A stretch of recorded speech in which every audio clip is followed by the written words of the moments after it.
საშინაო სკოლის გაკვეთილებს წარმოგიდგენთ კომპანია სილქნეტი.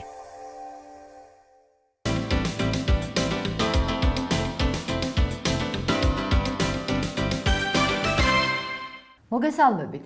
ჩვენ ვისაუბრებთ სულხან საბა ორბელიანის იგავარაგზე გლახაკი და ქილა ერბო. საერთოდ სულხან საბა ორბელიანი თავისი იგავარაკებით რაღაცას გვასწავლის, რაღაცას შეგვაგონებს, ცხოვრებისთვის ძალიან მნიშვნელოვანს. ასია ამ იგავარაკშიც. მოდი გავიხსენოთ ეს იგავარაკი. როგორც ვიცით, იგავარაკში არის ამბავი მოთხრობილი და ჩვენ ის უნდა გავიაზროთ აუცილებლად, შევიმეცნოთ და მიუსადაგოთ ჩვენს ყოველდღიურ ყოფას. იგავი შეგახსენებთ ნიშნავს გადატანით ნათქვამს და არაკი ეს არის პატარა ამბავი, ნაამბობი. ერთი სიტყვით იგავარაკი ასე იწყება. ერთი გლახაკი კაცი მივიდოდა გზასა ზედა. გლახაკი ნიშნავს ღარიბს. ესე იგი ერთი გლახაკი ღარიბი კაცი მიდიოდა თავის გზაზე და იპოვა ერთი ქილა ერბო. რა თქმა უნდა, ამ ერბოს დანახვამ ძალიან გაახარა ღარიბი, რომელიც უკონელი იყო, ხომ? საერთოდ ნებისმიერი რაღაცის პოვნა ყოველთვის ახარებს ადამიანს და მით უმეტეს თუ უკონელი და ღარიბი ხარ. ამიტომაც აიღო, რა თქმა უნდა, ეს ქილა, ქილას ყურში გაუყარა ჯოხი და მხარზე გაიდო. და დაიწყო თავის გზაზე გააგრძელა სიარული. და დაიწყო ოცნება.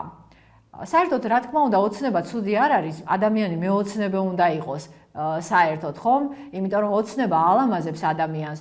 ადამიანმა უნდა იფიქროს, თქვათ, მომავალზე, რას გააკეთებს, როგორ გააკეთებს, მაგრამ მხოლოდ ოცნებას არ უნდა გამოეკიდოს. რაზეც ოცნებობს, უნდა შეეცადოს, რომ განახორციელოს, ასე ვთქვათ, რაღაც ნაბიჯები გადადგას იმისათვის, რომ მისი ოცნება განხორციელდეს. რა თქმა უნდა, ყოველი ადამიანის ოცნებაა, რომ იყოს მდიდარი, იყოს სახელოვანი, ხომ? მაგრამ ასე არ ხდება, რომ ერთჩვენიერ დილას გაიღვიძებ და ხარ ან სახელოვანი, ან მდიდარი. რაღაც უნდა გააკეთო ყოველდღიურად იმისათვის, რომ მოიხვეჭო სიმდიდრე, მოიხვეჭო სულიერი სიმდიდრე და მოიხვეჭო მატერიალური სიმდიდრეც. რა თქმა უნდა, ეს ჩვენი გლახაკიც ალბათ მეოცნებე იყო, იმ თვალსაზრისით, რომ მას უნდოდა გამდიდრება და აქ არ ჩანს, შეიძლება შრომის მოყვარეც იყო და ირჯებოდა კიდევაც ამისათვის, მაგრამ ჩანს, რომ ჯერ კიდევ დიდი გზა ჰქონდა გასავლელი, სანამ გამდიდრდებოდა და დაიწყო მან ოცნება. და მთელი იგავარაკი სწორედ მის ოცნებაზე არის სწორედ აგებული. ესე იგი დაიწყო ოცნება იმაზე თუ როგორ გამდიდრდებოდა ერთჩვენიერ დღეს. მაგრამ ეს გამდიდრება მან დაიწყო ფიქრში, ასე ვთქვათ, გონებაში, გონებით დაიწყო გამდიდრება და არა რეალურად. ვთქვათ, ქილა ერბო რო იპოვა, თუ კი უნდოდა მას რაღაც გაეკეთებინა არსებითი და მნიშვნელოვანი, პირველ რიგში უნდა სწორედ ჩვეულებრივად გაეკეთებინა, ასე ვთქვათ, ის ქილა ერბო წაეღო და ბაზარში გაეყიდა და შემდეგ სხვა რამ მოეფიქრებინა, ვთქვათ, თუ როგორ გამოეყენებინა იქედან აღებული გარკვეული თანხა, მაგრამ გლახაკი ამაზე არ დაფიქრებულა. ნახოთ გლახაკი რას აკეთებს. გლახაკმა თქვა, რომ რადგან ახლა ღმერთმა მაპოვნინა ახლა მე ეს ქილა ერბო, ეს იმას ნიშნავს, რომ ღმერთი მე შემეწევა, ღმერთი ჩემ მხარეს არის და ღმერთმა მოინდომა გამდიდრება ჩემი. ძალიან კარგი სტრიქონია, რა თქმა უნდა და ჩვენ უნდა ვიცოდეთ და გვიჯეროდეს, რომ ღმერთს ყოველთვის უნდა, რომ ადამიანი იყოს გახარებული და მოიპოვოს ყოველივე ის, რაც მას სიხარულს მიანიჭებს. ამ შემთხვევაში, რა თქმა უნდა, თუ სიმდიდრე არის შენი სიხარულის წყარო, თუ ფიქრობ, რომ სიმდიდრე სიხარულს მოგიტანს, რა თქმა უნდა, ღმერთი შეგეწევა ამ საქმეშიც, მაგრამ როგორც გითხარით, რეალურად უნდა იმოქმედო, რაღაც უნდა გააკეთო და მხოლოდ არ უნდა იოცნებო.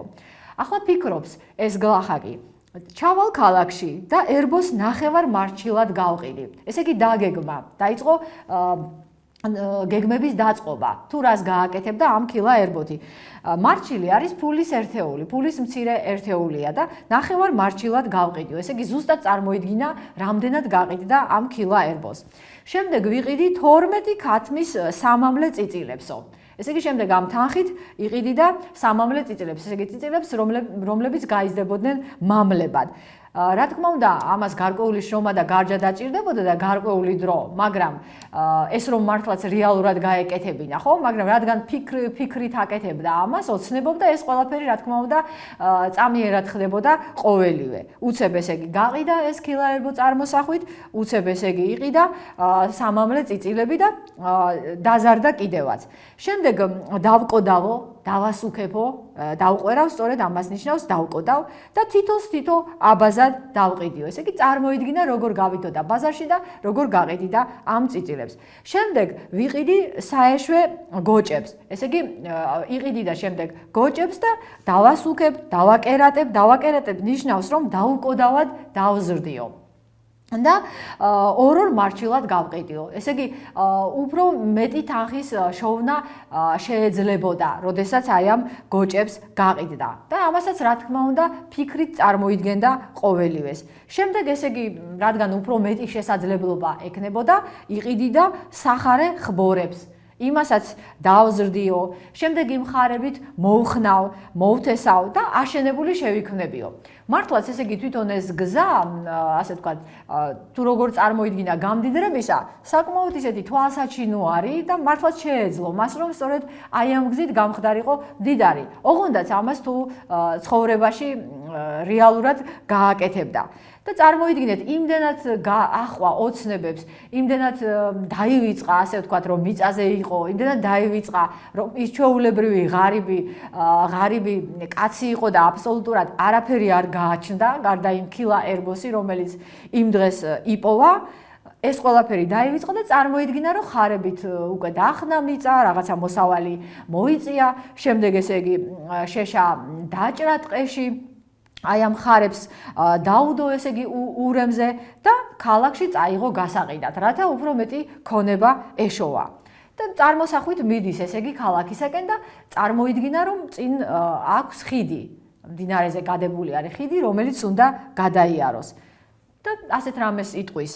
აქ ხარი არ გაივლის და საჭიროა რომ მე ხმა გავცე, ესე იგი შევძახო ამ ხარებს, რომ ამ ხიდზე გაიარონო და მართლაც შეძახა ჰარიო. ოღონ ამ შეძახილთან ერთად მან დაიქნია ჯოხი, ესე იგი ჯოხი დაუქნია ხარებს და ერბოს ქოთანი ხიდზე დაჰკრა. ქოთანი გატეხა, ერბო დაიქცა, მისის გულის თქმით გამდიდრება წუთზე წაუხდა.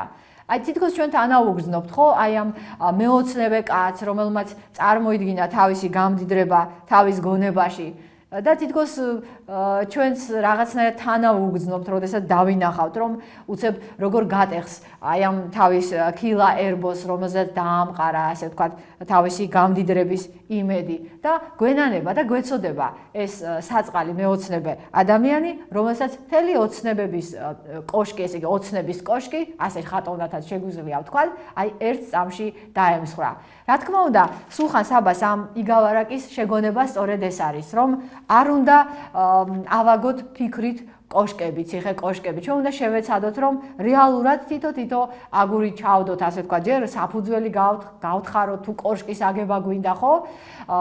ლიბო მოვამზადოთ საძირკველი და შემდეგ თითო ქვითა თუ აგურით დავიწყოთ ამ ჩვენი ციხე კოშკის შენება. ცხოვრებაც ამგვარად შენდება საერთოდ ადამიანური და ჩვენი ყოველდღიური ცხოვრება, ასე ვთქვათ, ყოველდღიური ნაბიჯები, ამ შემთხვევაში ვთქვათ, სწავლა-განათლება არის მნიშვნელოვანი იმისათვის, რომ ადამიანმა თავისი ოცნებები განახორციელოს. ამ საწყალ გლახაკს კი ასე დაემართა, რომ მან არაფერი არ გააკეთა, რეალურად არც ერთი ნაბიჯი არ გადადგა და მხოლოდ იოცნება. საერთოდ ასეთი გამოთქმაც არსებობს.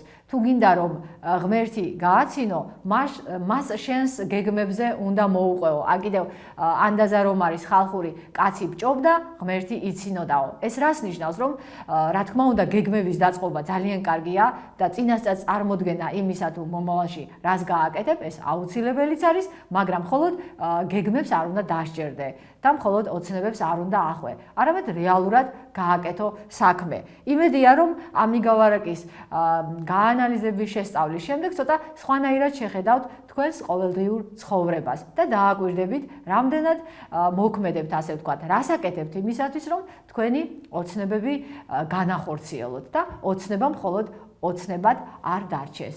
გმადლობთ ყურადღებისათვის.